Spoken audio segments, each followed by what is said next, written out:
стратегические места, допустим, какой-нибудь десяток своих добровольцев, которые собирают деньги не конкретно под себя, а под свою синагогу, под свою общину.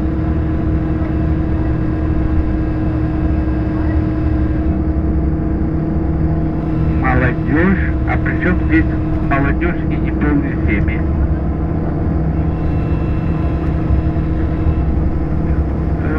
Смотрите, разводы неполные семьи есть почти всюду. Нельзя сказать, что это особенность Израиля, правда? Ну, конечно, и есть, но вы не думайте, что при разводе, вообще в израильской среде, то есть в коренной среде Израиля, разводов почти не бывает. Почему?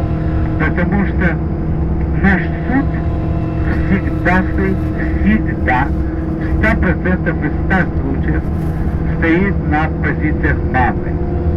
И если будет совершать развод, папа заранее должен знать, что он должен раздеться до трусов и выйти из дома.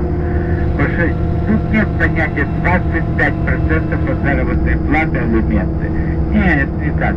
Суд сам назначит, сколько он должен платить, и хилым это не покажется.